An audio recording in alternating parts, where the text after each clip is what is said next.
எடுத்து வாசிங்க.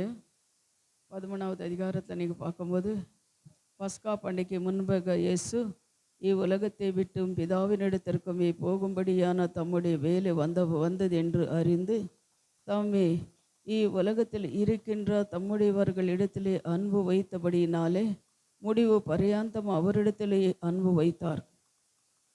சீமோனின் குமாரனாகிய யூதாஸ் காரியத்து அவரை காட்டி கொடுக்கும்படிக்கும் பிசாசானவன் அவனை இருதயத்தையை தூண்டின பின்பு அவரை போஜனம் பண்ணி கொண்டு இருக்கையிலே தம்முடைய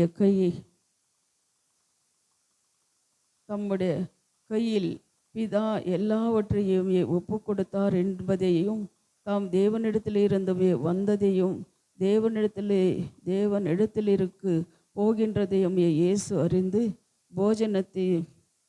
போஜனத்தையே விட்டெழுந்து வஸ்திரமிலே கலிற்று வைத்து ஒரு சீலையை எடுத்து அறையிலே கட்டிக்கொண்டு பின்பும் பாத்திரத்திலே தண்ணீரை வார்த்து சீஷர்களுடைய கால்களை கழுவும் தாம் காட்டி கொடுத்த சீலையிலேயே துடிக்கவும் தொடங்கினார். அவரே சீமோன் பேதுருவினிடத்திலே வந்தபோது அவன் அவரை நோக்கி, ஆண்டவரே, நீர் என் கால்களை கழுவலாமா என்றார். இயேசு அவருக்கும் பிரதி உத்தரமாக, நான் செய்கின்றதும் இன்னதென்றும் இப்பொழுதும் நீ அறியாய், இனிமேலும் அறியாய் என்றார். பேதுரு அவரை நோக்கி, நீர் ஒரு காலமும் என் கால்களையே கழுவப்பட்டது என்றார் கழுவப்படாது என்றார்.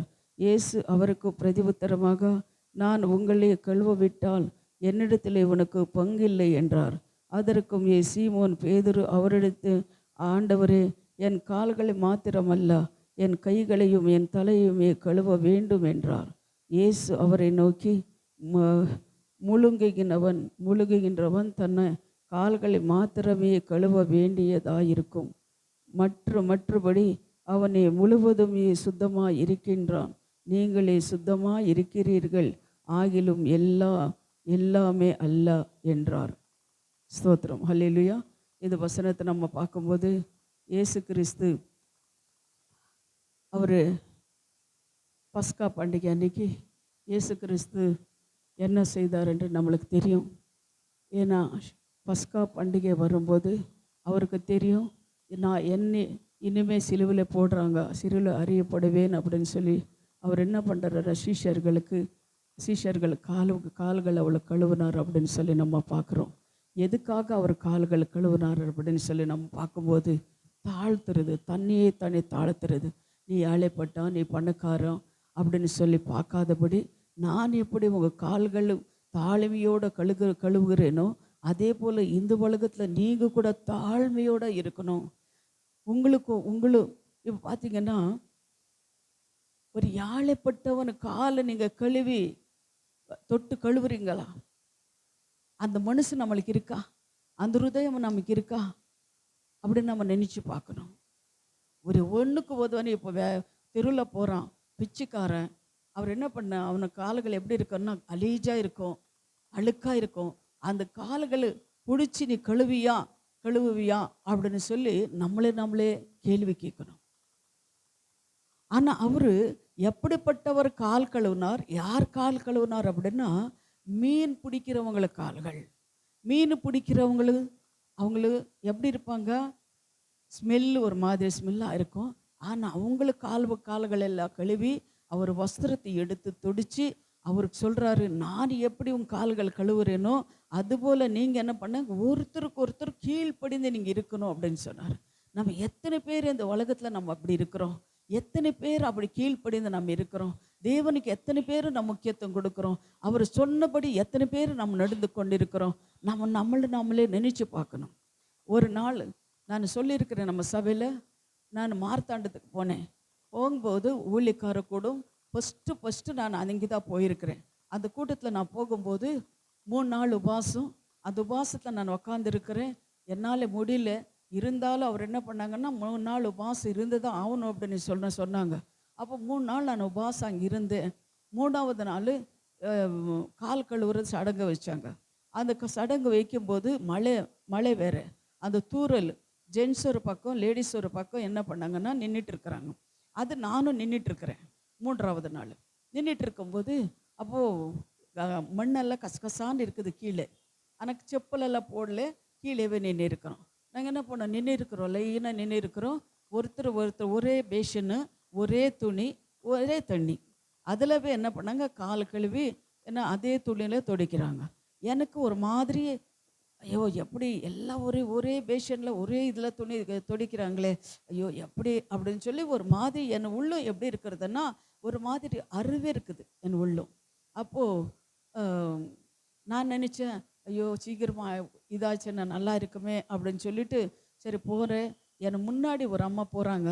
அந்த அம்மா ஒயிட் சாரீஸ் தான் அவங்கெல்லாம் கட்டுவாங்க. ஒயிட் சாரீ கட்டிட்டு அங்கே அவர் என்ன பண்ணாங்க, இந்த மாதிரி ஸ்டூலில் உக்காடுறாங்க, இது சேரில். அதே கால் கழுவுங்கம்மா அப்படின்னு சொன்னாங்க. நான் இப்படி அந்த அம்மா இப்படி எடுத்த துணி பிடிச்சாங்க. அந்த காலை பார்க்கும்போது எப்படி இருக்குன்னா இவ்வளோ பெருசு வீங்கிட்டு இருக்குது.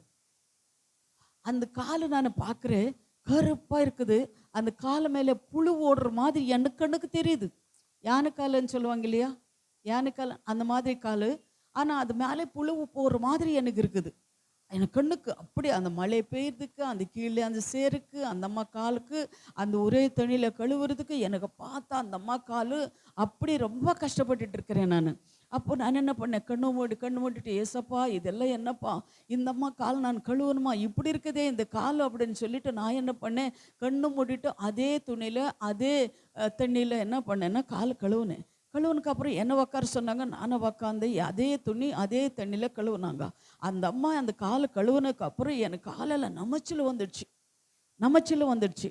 நான் என்ன பண்ணேன், ஐயோ எப்பப்போ சீக்கிரமாக முடியுதோ, எப்பப்போ நமக்கு ராபோஜனம் கொடுக்குறாங்களோ அப்படின்னு சொல்லிட்டு போய் மண்டிக்கால் போட்டு உக்காந்து அவங்களே பார்த்துட்டு இருக்கிறேன். ஐயோ சீக்கிரமாக கொடுத்தா போதுமே, சீக்கிரமாக போய் நான் கால் கழுவணும், பாத்ரூமில் போய் கால் கழுவணும் நமிக்குது அப்படின்ட்டு என்ன பண்ணேன்னா உக்காந்தேன்.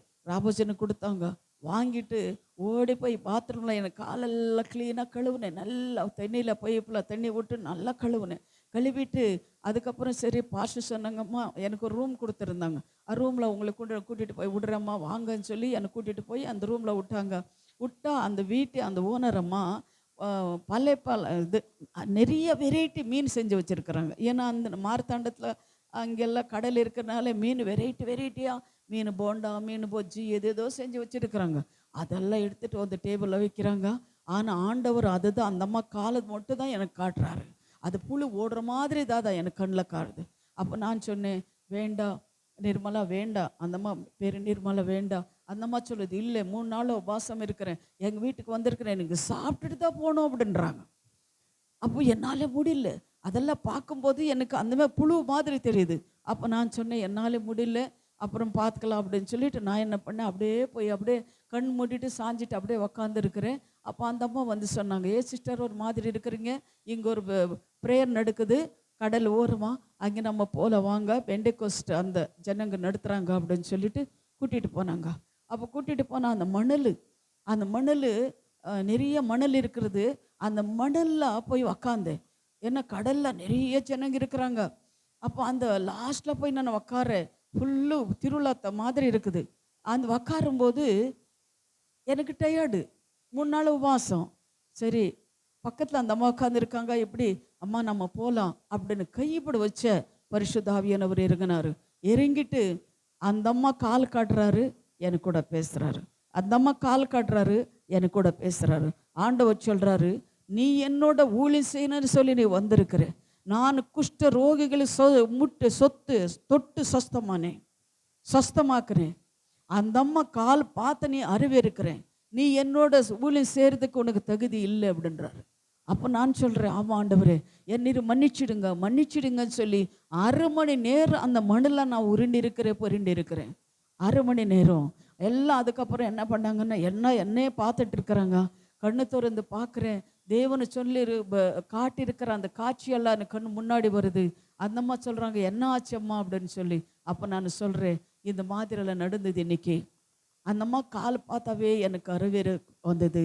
அந்த புழு எல்லாம் அந்த கால் மேலே ஓடுனது போல எனக்கு ஆண்டவர் காட்டினாரு. ஆண்டவர் சொன்னார், நான் குஷ்ட ரோகிகளை தொட்டு சொஸ்தமாக்கி இருக்கிறேன், நீ அந்த அம்மா காலை கழுவுறதுக்கு நீ இப்படி அருவேறுக்கிறிய அப்படின்னு சொல்லி தேவனை பேசுகிறார் அப்படின்னு சொல்லி அன்னைக்கு என்ன பண்ணேன், நான் அந்த அம்மாவுக்கு நான் சொன்னேன், அன்னைக்கு இருந்து இதுவரை, அதுக்கு முன்னாடி நீங்கள் பார்த்தீங்கன்னா கொஞ்சம் கலீஜாக இருக்கிறவங்களோ அப்படி இப்படி இருக்கிறவங்களெல்லாம் நான் கிட்டே கூட சேர்த்த மாட்டேன், எங்கள் வீட்டுக்குள்ளே கூட நான் சேர்த்த மாட்டேன். ஆனால் அது நான் பார்த்து உடனே, அது எப்போ நான் தேவனை அந்த காட்சி எனக்கு காட்டாரோ இது வரைக்கும் யாருன்னு பார்த்தாலும் நான் அறவே இருக்க மாட்டேன். எப்படி கலீஜாக இருந்தாலும் சரி, நான் என்ன பண்ணுறதில்ல, அறவே இருக்கிறதில்ல. அவங்களும் மனுஷருக்கு தான் அப்படின்னு சொல்லி இப்போ அந்த தேவன் அந்த ஹிருதயம் எனக்கு கொடுத்ததுக்காக தேவனுக்கு நான் நன்றி சொல்லிட்டு இருக்கிறேன். ஏன்னா இது நம்ம இயேசு கிறிஸ்து தன் சீஷர்கள் கால் கழுவினார். நம்மெல்லாம் ஏமாத்துறோம். நம்ம எல்லாம் தாழ்மையோட நம்ம இருக்கணும். அவர் எப்படி நேசித்தாரோ அதுபோல் அந்த நேசம் நம்மளுக்கு ஒவ்வொருத்தருக்கே இருக்கணும். அப்படி எப்படி அவர் அன்பாயிருந்தாரோ, பிதாவுக்கு அன்பாயிருந்து பிதா கொடுத்த அந்த வேலையை எப்படி செய்து முடித்தாரோ அதுபோல் உங்களுக்கும் எனக்கும் கொடுத்திருக்கிற அந்த வேலை அன்பை செய்து நம்ம முடிக்கணும். அதுதான் தேவனோட வருகைக்கு நம்ம ஆயுதமாக இருக்கிறோம். ஹல்லேலூயா. இந்த வசனங்களை பாருங்க. மத்தேயு 26வது அதிகாரத்தில் இருக்குது, மார்க் 14வது அதிகாரத்தில் பாருங்க. மத்தேயு 26 எழுதிக்கோங்க வேணும்னா, மத்தேயு 26, மார்க் 14, லூக்கா 22. இதில் இந்த 4 சுவிசேஷங்களிலும் இது இந்த வார்த்தை இருக்கிறது. அதனால அதே 13ல் 12 14 வரை படிங்க. அதே 13 12 14 வரை. 13ல் யோவான் 13, யோவான் 13 12 14 எடுக்கலையா?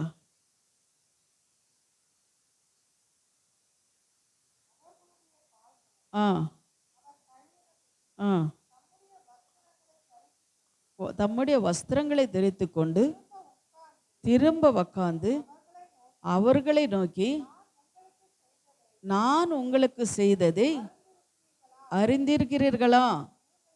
நீங்கள் என்னை போதகர் என்றும் ஆண்டவர் என்றும் சொல்லுகிறீர்கள். நீங்கள் சொல்லுகிறது சரியே, நான் அவர்தான். ஆண்டவரும் போதகருமா இருக்கியா? பாருங்க, இங்க பாருங்க. ஆண்டவரும் போதகருமாகிய நானே உங்களுக்கு கால்கள் கழுவினது உண்டானால், பார்த்தீங்களா, நீங்கள் ஒருவர் கால்கள் ஒருவர் கடந்த கழுவீர்கள். ஹல்லேலூயா. அதுபோல தான் நம்ம என்னென்ன, தேவனே நம்ம கால்களை சீஷர்கள் கால்களை கழுவி இருக்கிறாருன்னா நாம் என்ன பண்ணணும்னா, கால்கள் கழுவுறது மட்டும் இல்லை, அவ்வளோ தாழ்வை நம்மளுக்கு வேணும். இன்றைக்கி மட்டும் ஏதோ சடங்காச்சாரம், ஒரு கால் கழுவணும், நம்ம பரலோகத்துக்கு போயிடுறோம் அப்படின்னு சொல்லி நம்ம நினைக்கக்கூடாது. நம்ம வாழ்நாள் முழுவதும் தாழ்மையோடு நம்ம இருக்கணும். அப்படி எப்படி தேவன் தாழ்மையாக இருந்தாரோ அதுபோல் நம்ம தாழ்மையோடு இருக்கணும். அதே நீங்கள் பார்க்கும்போது இன்னொரு வசனத்தை பாருங்கள். பிலிப்பியர் 2வது அதிகாரம் 2 8 வரை நீங்கள் வாசிங்க. பிலிப்பியர் 2வது அதிகாரம் 2 8 வரை நீங்கள் வாசிங்க. ஸ்தோத்திரம் ஆண்டவரே, ஹல்லேலூயா. ஸ்தோத்திரம் ஸ்தோத்திரம். 2வது அதிகாரம் 2 8.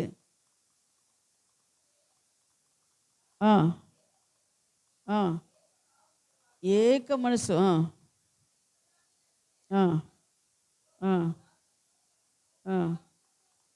సంతోషమును సంపూర్ణము చేయుడి.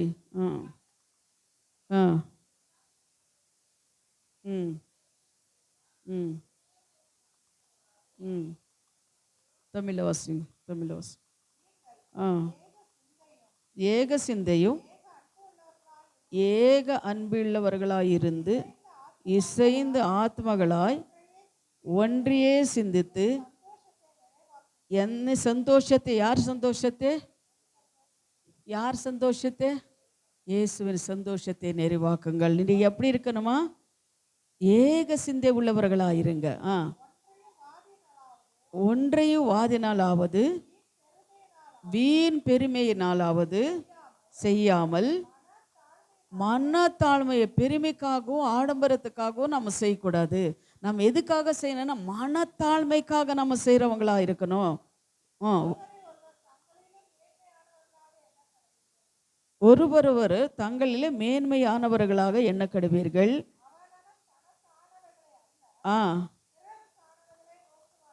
பிற காணவர்களை நோக்குவானாக.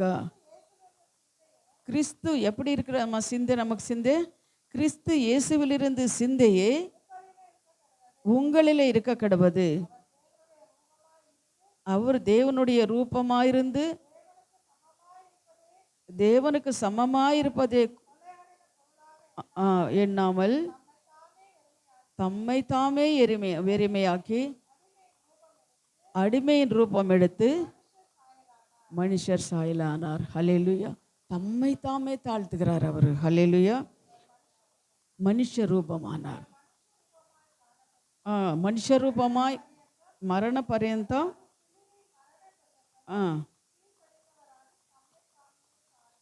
எதுவரை பாருங்க, சிலுவை மரண பராந்தரம் கீழ்ப்படுத்து தம்மை தாழ்த்தினார். அதுபோல நம்ம ஜீவனுள்ள நாளெல்லாம் தேவனுக்கு கீழ்ப்படிந்து நம்மளே தாழ்த்தணும்.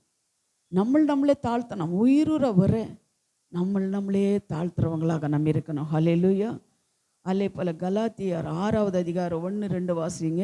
கலாத்தியர் 6வது அதிகாரம் 1-2.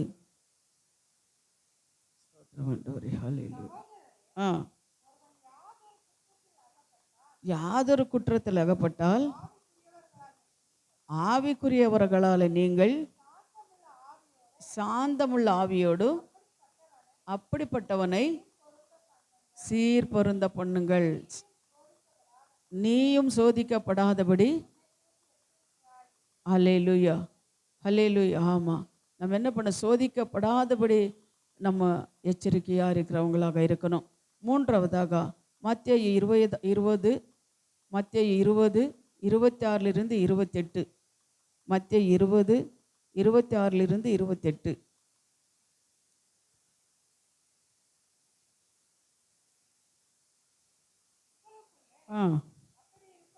அப்படி இருக்கலாகாது.